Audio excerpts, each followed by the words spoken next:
မိမိအပေါ်မှာမတော်မတရားပြောဆိုတိုက်ခိုက်နေတဲ့သူတွေကိုယ့်ရဲ့နောက်ွယ်မှာသဘောလူလင်ပေါ့နော်ဒီအတင်းအဖြစ်နေပြောဆိုနေတဲ့သူတွေမိမိကကောင်းအောင်လုပ်ပေးပါနဲ့ကိုယ့်ပေါ်မှာဖိနှိပ်ဖိနှိပ်နေတဲ့မိမိရဲ့အထက်လူကြီးတွေကိုယ့်ရဲ့ယာရုကြီးတဲ့သူတွေကိုယ့်ရဲ့တထေးဒါမှမဟုတ်ကိုယ်နဲ့ပြတ်သွားတဲ့ရီစားဟောင်းနဲ့အိမ်တော်ဘက်ဟောင်းနဲ့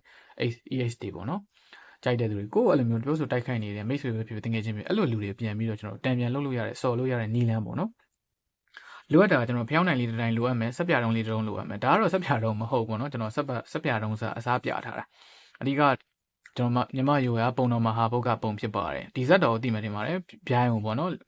်ကနန်းကဟို level ကိုညှက်ဖြတ်လိုက်တဲ့ဇက်တော်ပေါ့နော်မနေ့ကကျွန်တော်လာမေးသူတယောက်ကဒီ level ညှက်ပြစ်ချင်တာပဲဆိုပြောတော့လေသဘောကျလို့ကျွန်တော်ဒီပုံလေးကိုထည့်ပေးထားတာပါဒါအောင်မျိုးလုံးထဲမှာဆက်ပြတုံးတော့မြင်ပေးပါနော်ဒီကဖျောင်းနိုင်လေးတိုင်းလိုမယ်တန်ကြုံလေးတစ်ချောင်းလိုမယ်တန်ကြုံကတော့ထွင်းဖို့ပါဒီရေးထွင်းဖို့ပေါ့နော်ဆက်ပြတုံးလိုမယ်ပြီးရင်စော့ပင်အမဲဖြစ်ဒါမျိုးရရင်လည်းဒါမျိုးပေါ့နော်ရစော့ပင်အမဲလေးတစ်ချောင်းလိုမယ်အဓိကဆက်ပြတုံးကအဖြူရောင်ဖြစ်ရပါမယ်ကျွန်တော်ဆက်ပြတုံးကဘာကြောင့်အဖြူရောင်ဖြစ်ရမလဲပြောဆက်ပြတုံးကပန်းရောင်လေးလည်းလာတယ်အဆင်းရောင်လေးလည်းလာအဝါရောင်လေးလာတယ်နော်အဓိကတော့ဆက်ပြတုံးဒီအဖြူရောင်ဖြစ်ရပါမယ်ဖျောင်းနိုင်အဖြူရောင်ဖြစ်ရပါမယ်ဖျောင်းနိုင်အနက်ရောင်ရှိရင်လည်းရတယ်နော်ဖျောင်းနိုင်အဖြူမရရင်အနက်မရရင်အဖြူပေါ့နော်ဆော့ပင်ကတော့အမဲရောင်လေးပေါ့နော်ကြိုက်တဲ့ဆော့ပင်တော့အနက်ရောင်လိုမယ်နော်ဟုတ်ပြီဒါဆိုရင်လုံပုံလုံနည်းလေးကျွန်တော်ပြောပြမယ်ကျွန်တော်စပြီးတော့အစီရင်လုပ်မယ်ဆိုရင်ကျွန်တော်ညနေပိုင်းလောက်မှာဆိုရင်ညနေပိုင်းဖြစ်ဖြစ်ညပိုင်းဖြစ်ဖြစ်မိမိရဲ့ဟိုယုံကြည်မှုအားကောင်းနေတဲ့ချိန်မျိုးပေါ့နော်ကိုယုံကြည်မှုအားကောင်းတဲ့ချိန်မျိုးမိမိ energy ပြည့်နေလို့ခံစားမိတဲ့ချိန်မျိုးပေါ့နော် powerful ဖြစ်နေတဲ့ချိန်မျိုးမှာလုပ်ပါမနက်ပိုင်းမှာလုပ်မယ်ဆိုရင်လည်းရတယ်ညနေပိုင်းမှာလုပ်မယ်ဆိုလည်းရတယ်ဖျားရှိခိုးပြီးမှလုပ်မယ်ဆိုရင်လည်းရတယ်ကိုယ့်ကိုပရိစိတ်ပြီးမှလုပ်မယ်ဆိုလည်းရတယ်ကိုယုံကြည်မှုပြည့်ဝနေတဲ့အချိန်မျိုးမှာလုပ်ပါနေ့ရက်အချိန်ခါမလိုပါဘူးနော်စပြီးလုပ်မယ်ဆိုရင်ဖျောင်းနိုင်မှာ run လေးဆွဲပါမယ်ဒီမှာကျွန်တော်ဆွဲရမယ့် run လေးလည်းကျွန်တော်ပြထားပေးတယ်နော် run အခရာ9လုံးဆွဲပါမယ်ကျွန်တော် bind run တော့မလုပ်ပြီးတော့ဒီတိုင်းလေးပဲရိုးလေးပဲဆွဲမယ်ပေါ့နော်ဒါလေးကထိရောက်ပါရိုးလေးနဲ့ထိရောက်တယ်ဒီဖျောင်းနိုင်အဖြူမှာကျွန်တော် soft ပင်အမဲလေးနဲ့ဒီ isa လေးဆွဲမယ်ပြီး canet လေးဆွဲမယ် hecklet လေးဆွဲမယ် canet isa ဒါလေးဒီမှာဒီ9လုံးပဲကျွန်တော်ပြောပြဆွဲပုံဆွဲနည်းလေးလည်းကျွန်တော်ဒါလေးနဲ့ကျွန်တော်ပြပေးမယ်ဒီမှာနော်ဒီလိုလေးဆွဲချလိုက်တယ်ဒါမျိုးလေးသွားတယ်ဒါမျိုးလာမယ်ဒါမျိုးလာမယ်ပြီးရင်ဒါမျိုးလာဒီမှာတကယ်နဲ့အန်ပုံစံလေးတူပေမဲ့အန်လုံးမဟုတ်ပါဘူးဒီ3ပုံ2ပုံလောက်ကိုဆွဲချရမှာပါဒါမျိုးလောက်ပေါ့နော်ကျွန်တော်ဆွဲတာတော့အောက်ထီနည်းနည်းရောက်နေပါသေးဒီနေ့လောက်ပေါ့နော်ကျွန်တော်ဒီနေ့ပြအဲ့လောက်ထိပဲဆွဲချရမှာပြီးရင် canes isa ဒါမျိုးပေါ့နော်ဟုတ်ပြီဒီဟာလေးတွေကိုရေးဆွဲရမှာဖြစ်ပါတယ်ဖျောင်းနိုင်မှာဒီဟာလေးတွေရေးဆွဲလိုက်မယ်ဖျောင်းနိုင်ကိုရေးဆွဲတဲ့ချိန်မှာဆော့ပင်အမဲအောင်နဲ့ရေးဆွဲပါဟုတ်ပြီဒီဖျောင်းနိုင်ရေးဆွဲပြီးဒီနောက်ကလေးမှာဘာလုပ်ရမလဲဆိုတော့မိမိကိုပြောဆိုတိုက်ခိုက်နေတဲ့သူပေါ့နော်မိမိကိုပြောဆိုတိုက်ခိုက်နေသူကမောင်မောင်လားအေးအေးလားချမ်းလားဒါမျိုးပေါ့နော်ဟုတ်ပြီမောင်မောင်ဆိုလဲမောင်ပေါ့နော်မောင်ဆိုပြီးရေးလိုက်မယ်မောင်နင်းပါဇက်ကငါ့ကိုမကောင်းပြောနေတာရက်လိုက်မောင်နင်းပါဇက်ကငါ့ကိုမကောင်းပြောနေတာရက်လိုက်ဒီမှာနော်မောင်နင်းပါဇက်ကငါ့ကိုမကောင်းပြောနေရက်လိုက်ဒါမျိုးလေးရေးမယ်ဆော့ပင်မဲနဲ့ရေးမယ်ဟုတ်ပြီနော်ဒီဘက်မှာကျတော့ကျွန်တော်တို့ဒီဟာလေးဆွဲတာပေါ့နော်ဒါဒီဘက်ကကိုတိုက်ခိုက်နေသူနာမည်ရေးမယ်ပေါ့နော်ဒါမျိုးလေးဖျောင်းနိုင်ရေးပြီးဆိုရင်ဒီဖျောင်းနိုင်လေးကိုထွန်းမယ်ထွန်းပြီးပေးမှတစ်ခုလေးခံပြီးတော့အခုလေးခံပြီးဖျောင်းနိုင်ထွန်းမယ်ပေါ့နော်ဖျောင်းနိုင်ထွန်းပြီးပြီဆိုရင်ကျွန်တော်စပြီးလုပ်ပဲဒီဆက်ပြတုံးပေါ့နော်ဆက်ပြတုံးဖြူပေါ်မှာခုနကကိုတိုက်ခိုက်နေသူနာမည်မောင်ဆိုမောင်ပေါ့သူ့ရဲ့မွေးတက်ကလေးတည်တယ်ဆိုမွေးတက်ကလေးထည့်ရေးပါဟိုကိုယ့်ရဲ့ EHD ပါဆိုရင်ကျွန်တော်မွေးတက်ကလေးတည်တယ်အလုပ်ရှင်ဆိုလည်းတည်ချင်းတည်မှာပေါ့နော်ဟိုမသိရင်လည်းထည့်မြင်နေပြဿနာမရှိဘူးပေါ့နော်အဲ့တော့တည်တယ်ဆိုရင်မွေးတက်ကလေးပါထည့်ရေးဒီပေါ်မှာရေးမယ်ရေးပြီးပြီဆိုရင်ကျွန်တော်ဒီအောက်မှာဒီနေပါဇက်ကငါ့ကိုမကောင်းပြောနေရရက်လိုက်ဒါမျိုးလေးအဲ့ဒါကိုတန်ဂျွန်လေးနဲ့ထွင်းပါမယ်တန်ဂျွန်နဲ့ထွင်းမယ်နော်ဆက်ပြမှာတော့တေချာပေါ့တန်ဂျွန်နဲ့ထွင်းရမယ်နာမည်ကိုလည်းတန်ဂျွန်နဲ့ထွင်းရမယ်နော်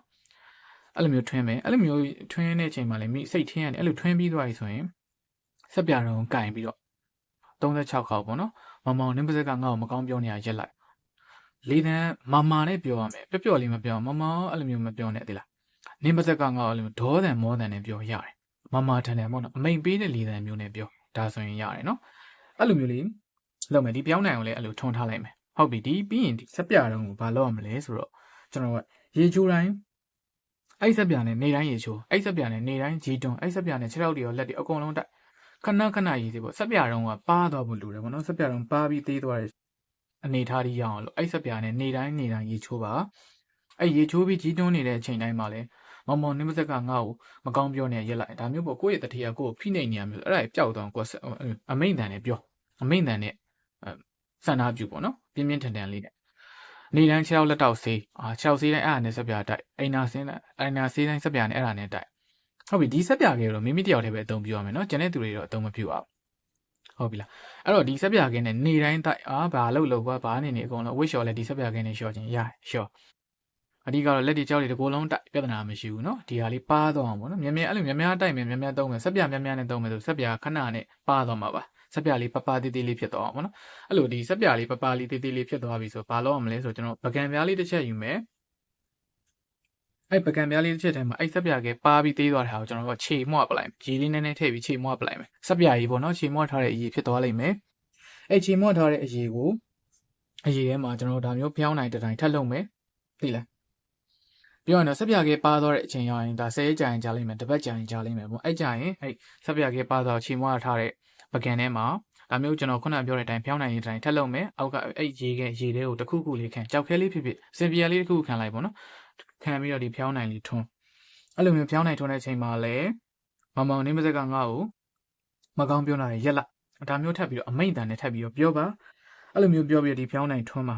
ထွန်းပြီးရင်ထွန်းထားတဲ့ချိန်ကနေ24နာရီပြည့်အောင်လို့ထားပါမယ်ထားပြီးတော့ဒီနေ့8နာရီကမနေ့8နာရီကဒီဟာကိုလှုပ်လိုက်မယ်ဆိုရင်နောက်နေ့မနေ့8နာရီထိဒီဟာကိုတနေရာမှာထားပါအဲ့ဒါထားပြီးပြီဆိုရင်အဲ့ရလာတဲ့အဲ့လိုမျိုး24နာရီပြည့်သွားပြီဆိုရင်တော့ဒီဆက်ပြာကြီးပေါ့နော်ချိန်မွထားတဲ့ဆက်ပြာကြီးပကံနဲ့ဆက်ပြာကြီးအိမ်သာထဲမှာတွန်ချလိုက်ပါပြီးရင်ရေ3ကဆွဲချလိုက်ပါကျွန်တော်တို့ကဘူတိုင်းမဟုတ်ဘူးဆိုရင်လည်းရိုးအိမ်သာဆိုရင်လည်းရေ3ခွက်လောင်းချလိုက်ပါဒါဆိုရင်တော့ဒီရေလေးပြည့်စုံပြီပေါ့နော်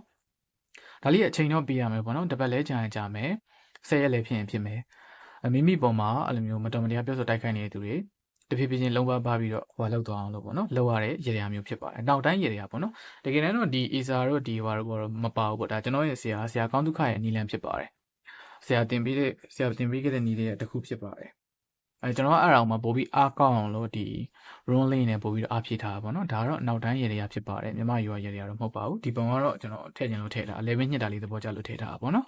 ဟုတ်ပြီဒါဆိုရင်တော့ပြည့်စုံမှထင်ပါတယ်မရှင်းတာရှိရင်ကျွန်တော်ပြန်ပြီးတော့မေးလို့ရပါတယ်စင်ပြေပါစေ